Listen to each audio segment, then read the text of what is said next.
Yeah.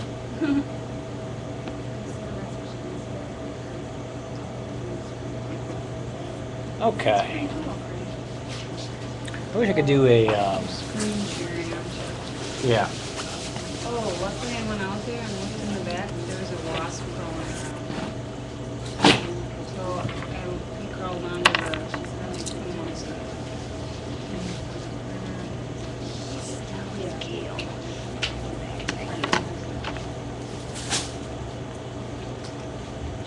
Well, go ahead and get started. If we have any other folks that have joined us, they'll just join us later. Tonight, this one's kind of fun. It's a little bit brainy, so if you need to take notes, I'll have links for you later too. The conversation that we're having tonight is about looking at the body as a collection of parts versus looking at it as a complete whole organism.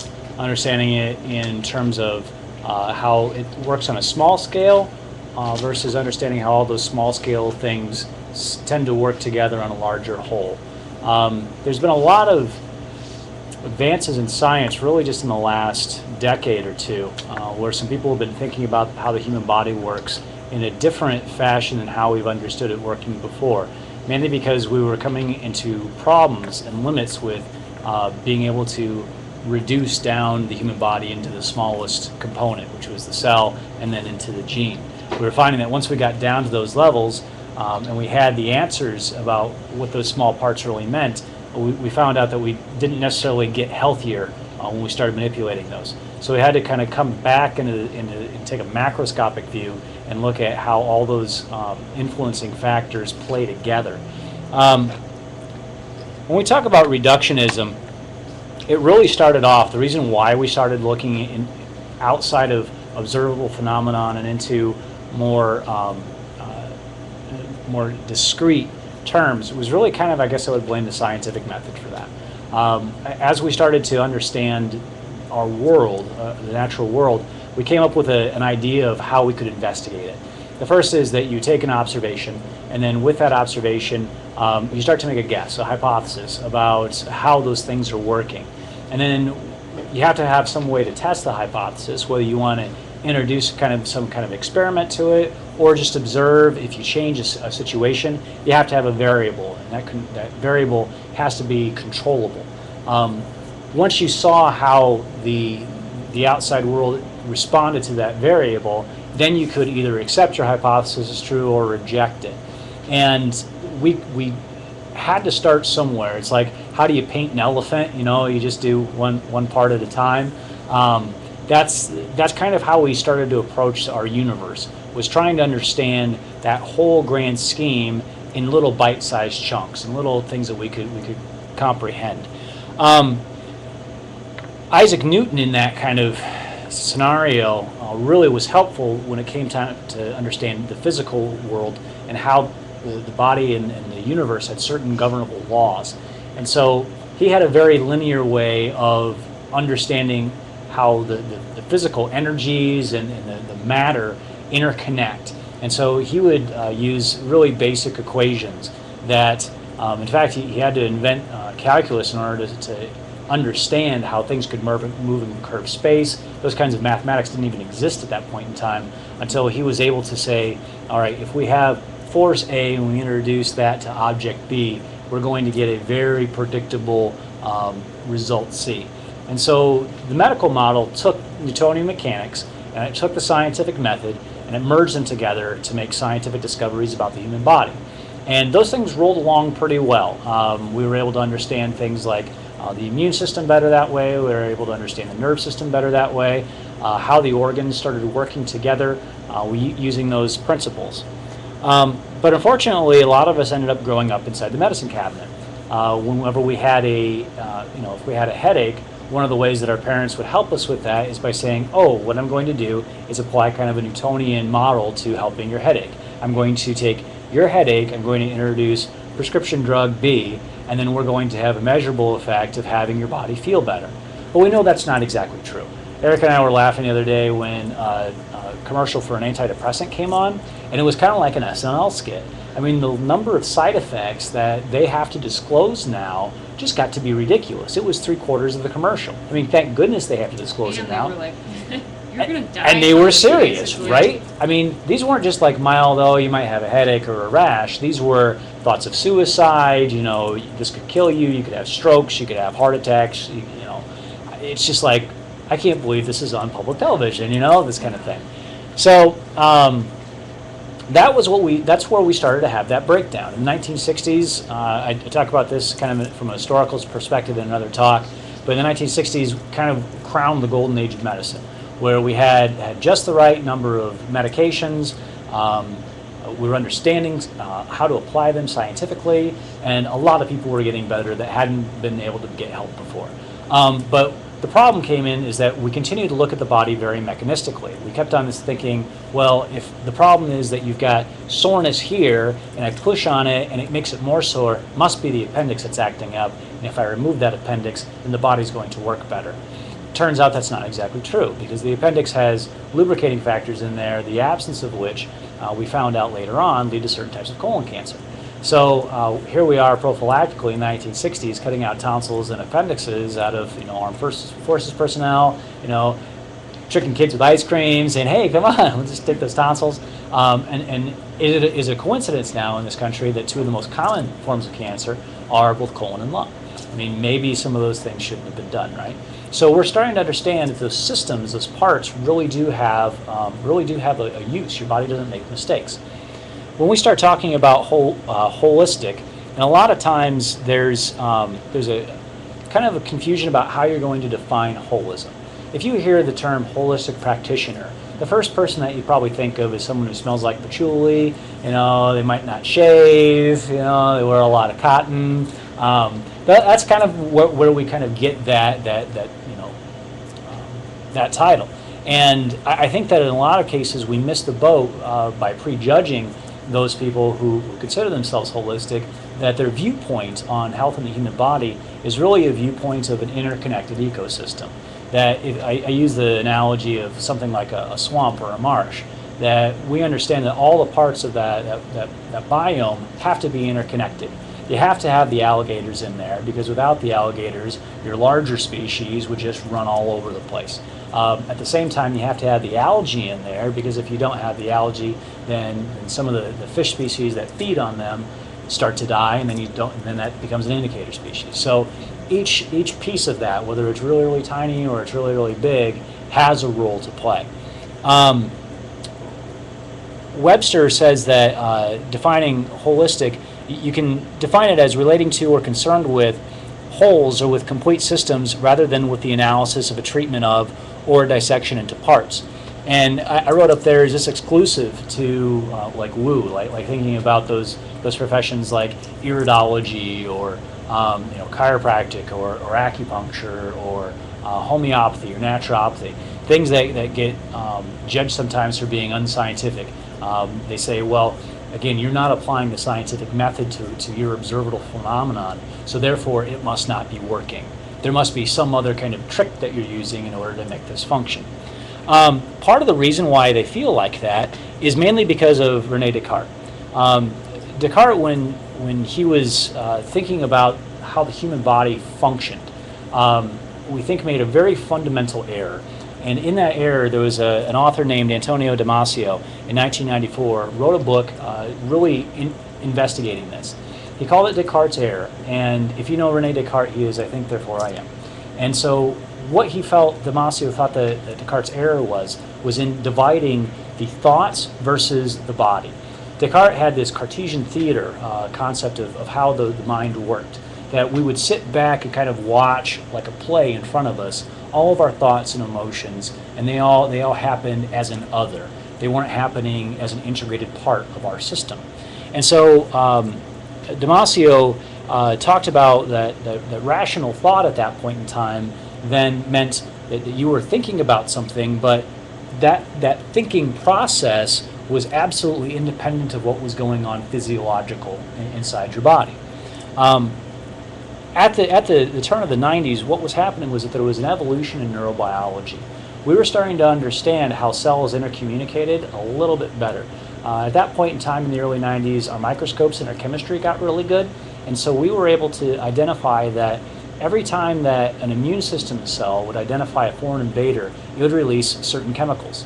And those chemicals turned out to be the same exact chemicals that the nerve system was using to communicate itself. Up until that point in time, we thought that the two systems were completely independent.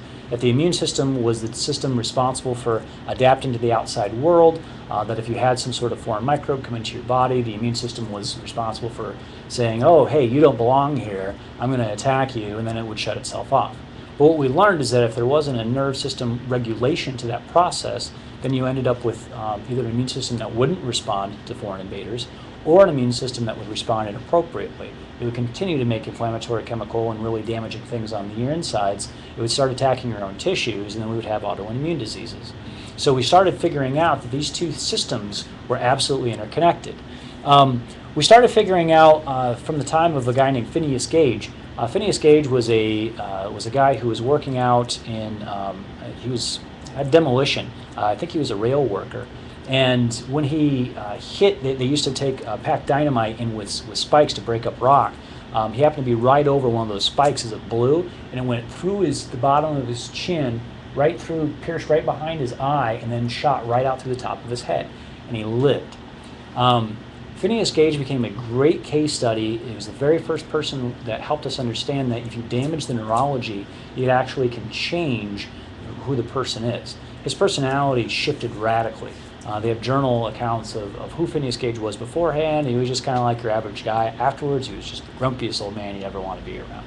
He would just snap on people, and we started learning a lot about the frontal lobe being a very important part of people's personality and behavior.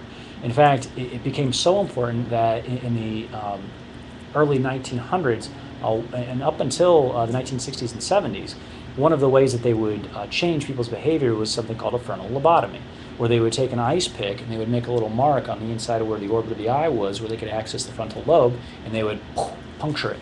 And the impact of that, the desired effect was to take people who had symptoms of things like schizophrenia and depression and psychoses and mellowed them out. And it certainly worked. I mean, things like, they were trying things like Quaker Oats. That's where Quaker Oats came from, oatmeal. The idea was that maybe if we gave them really bland food that would mellow people out, then actually surgically impairing that part of the brain, we found absolutely mellowed them out. You know, they could still function and still think rational thoughts, but they were absolutely flat as far as an emotional personality came.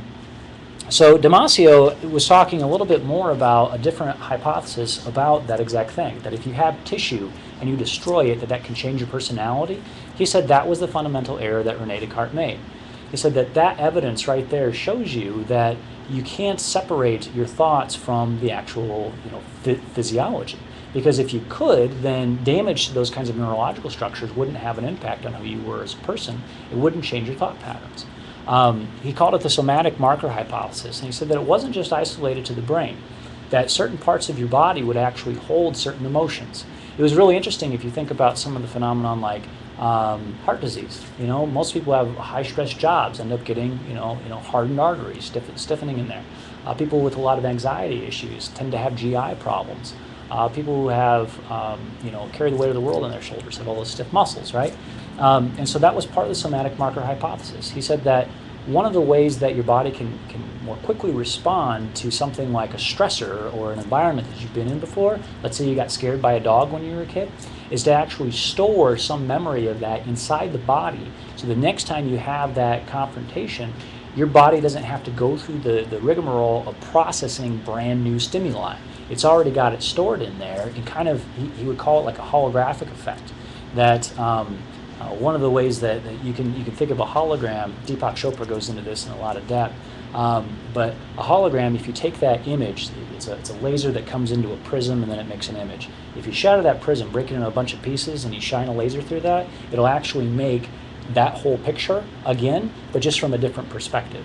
And so he was saying that there must be some sort of like holographic memory that's located inside the body for these kinds of memories to be stored.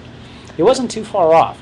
Candace Burt, her book called Molecules of Emotion, which came out in '97, a couple of years later, Candace Burt was doing a lot of studies at the NIH about that whole neurobiology thing. In fact, she was part of the team that coined the term neuropsychoimmunology. What her team figured out was that there are certain opiate receptors on the inside of your brain, and that they can actually be found outside of your brain too. You have cellular receptors for these, again, this is where the chemistry got really good, for these little pieces of a longer chain protein, and we call those pieces peptides. So you have all these different things floating on the inside of your body. You have proteins, peptides, polypeptides. And as they float through your brain, every time you have a thought or emotion, you make new ones. They go in, they flow through your bloodstream, and they actually will stick into your tissue and change it physiologically. So here's DiMaggio a couple of years earlier saying, hey, Rene Descartes made a great big mistake. Candace Burt's coming out and saying, actually, there is a biological mechanism to help explain that these two things are connected. So her book, Molecules of Emotion, would talk about sticky emotions, that you had these different thoughts or feelings that would actually go into tissue and change how that tissue would physiologically perform, whether it makes it more rigid instead of being flexible, and that's a bad thing to have for your heart and your arteries, right? If it would make it thinner and not able to reproduce, bad thing to have for something like stomach lining that's supposed to protect you, right? If it would make, again, muscles less plastic, and so you get all that stiffness. We started seeing it, we started paying attention to Candace Burt's work because in chiropractic we talk about three things that will cause subluxations. We talk about physical traumas, mental emotional traumas, and chemical stresses. We didn't really, we knew from just anecdotal experience since 1895 that was the case, but this really helped us explain why. You'll see in some chiropractic adjustments that people have huge emotional releases. I have several patients that have come with symptoms of things like anxiety and depression, and it's radically shifted their behavior. And all I'm doing is dealing with stuff from C1 down. So that became really big for us to help explain why what we were doing was happening, because we were actually changing the physiology on the outside, releasing some of the stored traumas on the inside, so that the body could process them better. Enter a guy named Bruce Lipton. Have you guys heard of Bruce Lipton's work? We have. We've seen him. Bruce Lipton's one of my favorite characters in this whole story. Dr. Lipton was a professor out at Stanford, and he used to work with something that was, he would term zombie cells. What he would do, he was a cell molecular biologist, still is, and he moved to Wisconsin to finish up his research, and now travels around talking about this and a field called epigenetics that I'll get to in a second. His first switch on to this kind of different way of looking at how the human body functions from a reductionistic versus holistic perspective happened in his lab. He was working with cells that he would take the nucleus out of and see what would happen. Now we grew up learning in biology class, what's the brain of the cell? The nucleus, right? So, he said that he had these zombie cells, right? They didn't have any brains, and so, but yet they still were living, right? So he's like, oh, it's kind of like cells of the undead. And they would stay, they would still function until he changed something in their environment. Imagine a petri dish, and he makes it more acidic, or he introduces some different salt or a new protein or something like that. He said that the cells would adapt fine if you didn't change a thing, if you just kept everything constant. But as soon as you started to change things, cells would start to die. They couldn't adapt. And so that really started challenging his belief in the central dogma of biology, that the brain of the cell is the nucleus. I mean, we start talking about things like DNA runs the whole show, right? We had the Human Genome Project at the early turn of this century, and we thought that we were going to unravel every single mystery known to man based off of decoding our DNA. In fact, a lot of people were really worried about that. They said, I remember the movie Gattaca, where they would find like a hair sample of somebody and replicate them. It was like made me paranoid about my fingernail clippings. But the truth of the matter is that back when Watson and Crick were looking at DNA in 1953, and there's another researcher too, I probably didn't get enough credit, but they were taking the inside of the cell. They would split open the cell, and they'd have the nucleus in there. They figured out how to crack the nucleus open and then spin out the insides. As we started understanding chromosomes and how to unravel them and dissolve them, What we did was we took all the supernet, all the stuff that was floating to the top, and we threw that out, and then we took the genetic material that was left, and we started studying that. But that's kind of like throwing the baby out with the bathwater, because inside that nucleus was some very, very important stuff. Really using an analogy to understand what your genes are is to think of them like a blueprint, right? That has all the maps of everything that you could be sitting right in there from both of your parents. And there are certain ones that are turned on, we've learned, and certain ones that are turned off. But what we failed to appreciate was that all that extra stuff, that supernet that was up top, was full of protein. And we just said, it's just protein, and we threw it out. But that was before we understood how powerful proteins were. Remember what I was saying about Candace Burt? She figured out there are these little parts of proteins that are called peptides, and they are critical for actually changing the physiology of how your cells work. So we started looking back at those and said, all right, what if we look at this similarly, or differently? That instead of just saying it's your DNA that codes for everything, what if we look at it from the protein's perspective? And that's what Lipton's work was doing. He said, if we say that the blueprint of the cell is the DNA, then the protein has to be the architect. You know that that just laying out a blueprint on a table isn't going to get a building built. You've got to have an architect to read it and give it instructions about what goes where. So we started looking at a cell a little bit differently. If you look at the outside of the cell, you have these channels and these proteins that tell stuff on the outside about what's going on the inside and vice versa. These channels help pass things back and forth. And then these little peptides come into on the inside of the cell, and they travel into the nucleus. The nucleus has a similar membrane on its outside, and it passes things back and forth. And then you have the things on the inside where the proteins are reading the genes. He said in those 3 layers of proteins, that holds the entire key to what makes your cells work.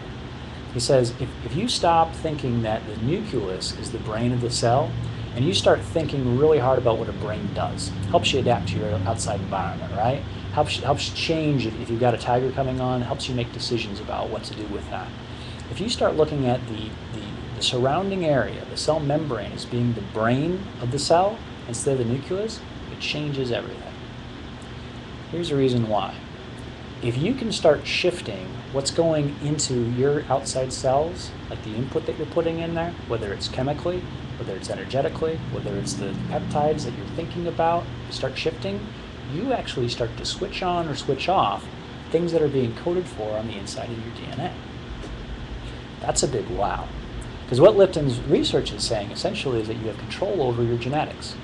And that's something called epigenetics. Epi being like epidermis, like outside, genetics being the genes. He says that there are factors outside us that help control whether or not you're going to switch on certain genes. Does that mean you're going to change your eye color? Probably not. Does it mean you change your hair color? Probably not. But does it mean that you can make yourself not predisposed to things like breast cancer if that runs in your family? I'd say absolutely. There's some really, really powerful, ramifications for that too. If we go back to why prescription drugs have side effects, part of the reason is because prescription drugs have to kind of guess when they're doing research about generally what can happen in a randomized controlled study. They say, all right, we've got a population of people. If we make this chemical compound, for a lot of these people, it's going to be kind of the right key to fit in the outside of their cell. It's not going to be exact. It's not going to be the same match, because only the human body can make something that's the exact match. So we're going to make something that's kind of close. But the side effect of that is that it's also going to fit in some other places where it probably shouldn't be going, right? So if you take prescription drugs out of the picture and you start thinking, we went from a Newtonian model where it was very linear, more into a quantum model, more into how Einstein used to see the universe, as being, the small parts all had ramifications for everything around them, right? His big contribution to science was the equation E equals mc squared. He said that energy and matter are essentially the same thing, just in different forms. They said that if you have a molecule, we learned in science class the difference between having a solid, a liquid, and a gas was how much space the molecules had to vibrate in. We learned that every single atom and molecule have a kind of vibration to it, that there's an energetic signature to everything that we know of in the universe. And if you start thinking about how that peptide and how that protein, that channel goes into the cell, and instead of actually using a physical key to unlock whatever's going on to make those shifts, you start using an energetic key, that throws all of Big Pharma under the bus. because you can't put a patent on an energetic signature, right? How are you going to patent sunlight? How are you going to patent sound? How are you going to patent a laser frequency? You can't, right? That's where Lipton's work is headed. If you can start, instead of making a physical change, like where you have the lock and the key and then it doesn't quite fit, and you start making an energetic signature that's perfect for that cell, and that starts changing what's going on the inside of that cell, and it starts changing its DNA, and then it starts changing the entire tissue, and it starts changing the organism, that becomes a really powerful statement when we start talking about holism, doesn't it? Right? So,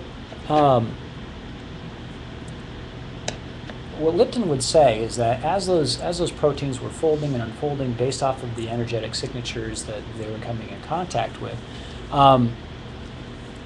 what I don't know if he knew about or not was a guy by the name of James Osmond, who wrote one of the best reviews on energetic medicine I've ever read in my life. He wrote a book called Energy Medicine, The Scientific Basis. And the foreword to Energy Medicine, The Scientific Basis was written by a special guest. Anybody care to guess who that was? Candace Burt. She wrote the foreword to his book. And so here's the lady who's on a team at the NIH that helps discover that our thoughts actually shift what's going on physiologically. And Osmond was looking at all kinds of things going back to the very beginning of I guess anything that you would call energy medicine would be magnetism, or actually hypnosis. Anybody heard of being mesmerized? There's a guy by the name of Mesmer, and he was the first person to help write the book on hypnosis. So he goes from way back then all the way up to current theories on how energy influences the human body. And he was talking about how every cell we learned, again, I talked about how our microscopes and chemistry really improved. Every single cell has a voltage potential to it, has a little bit of an electric current.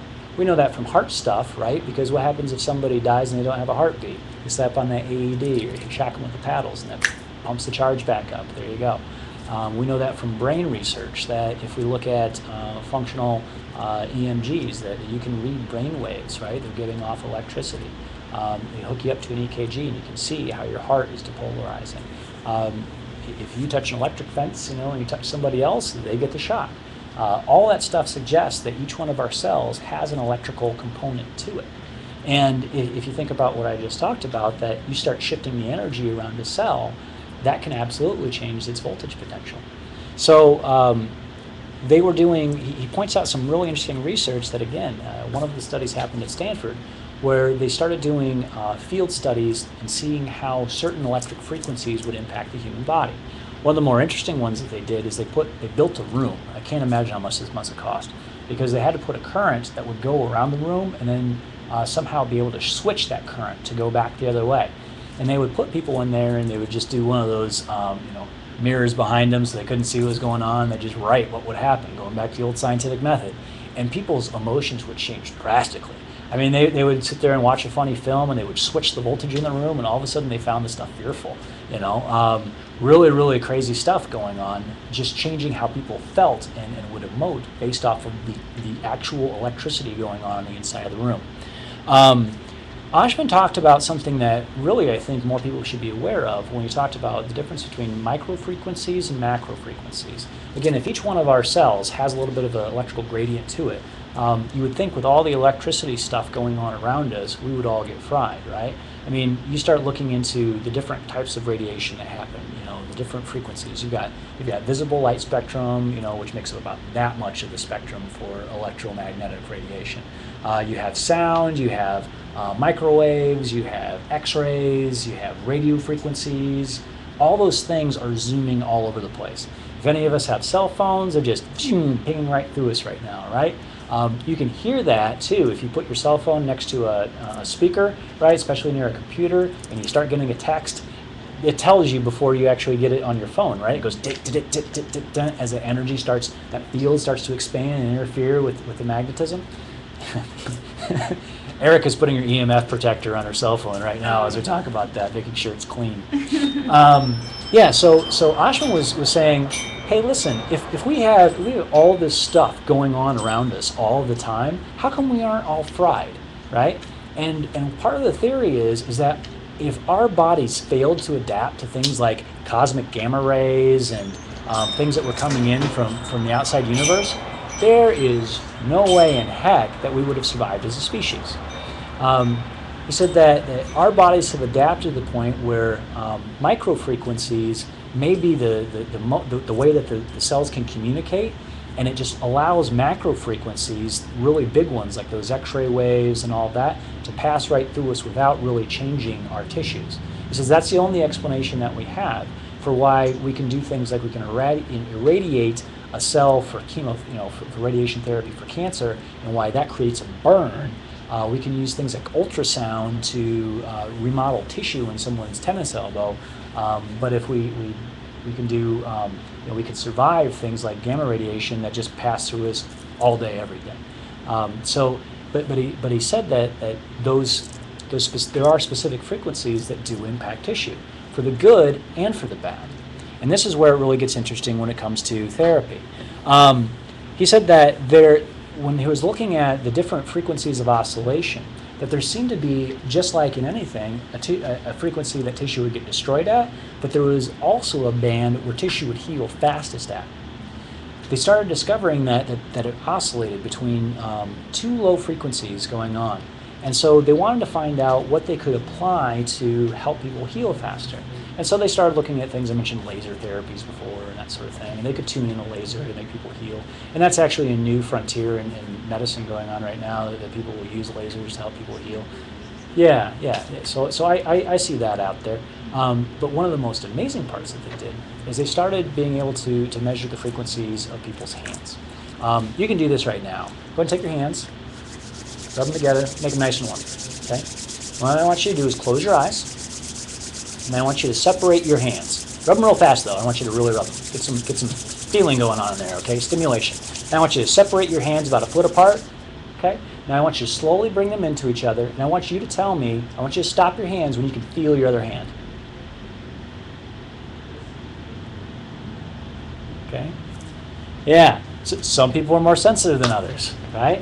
But when you get to that sense, really tune in. I want you to play with this when you get home. I want you to do it with your kids, and I want you to have your partners do it too. You can do it with another person also. You can go, I can feel a little bit of a push there. You can feel a little bit of it's not big, but you can feel it's a little bit of a push when your fingers get sensitive. And so what they started measuring was people who did healing work and have done it for years. They considered them masters. So these were people who did Reiki for 30 years. These were people who did Qigong and acupuncture, and there are massage therapy techniques in traditional Chinese medicine. Chiropractors, they looked at certain massage therapists, and they found that when they measured the frequency that was coming off of their hands, that their frequency would sweep in those ranges between, I think it's like 8 and 20 megahertz. Don't quote me on that. But it would sweep between that range where they found that tissue would heal the fastest. And so that kind of, to go back to some of the critique behind why, holistic therapies have a tendency to work, that there's not necessarily a randomized controlled study that you can do, would make a lot of sense in that light. But if there are certain people who are, just tuned in, just like how we did this experiment, right, that have got a frequency in their hands that goes back and forth like that, and there's probably new practitioners that may not, or people who aren't as sensitive, then that may be an explanation for why some people get better and they don't. Not necessarily a placebo effect, but it may be an energetic exchange.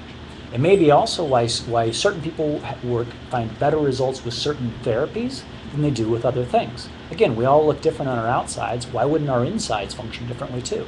I mean, we function differently when it comes to prescription medications.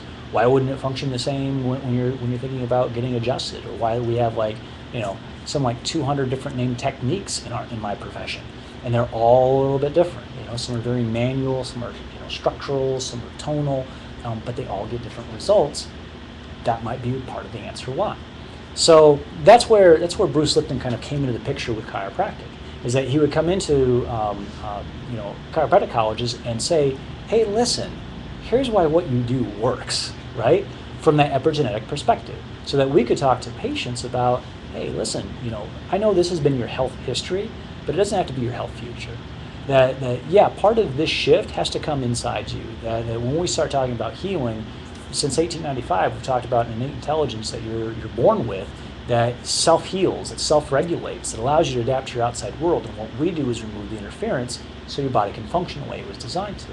And he said, this is the evidence that tells you why somebody comes in with something and you're able to do these miracles isn't necessarily because you're doing something special to them, but because you're helping their cells start to communicate in a way they've never been able to do before and help unlock things for them that haven't been there before.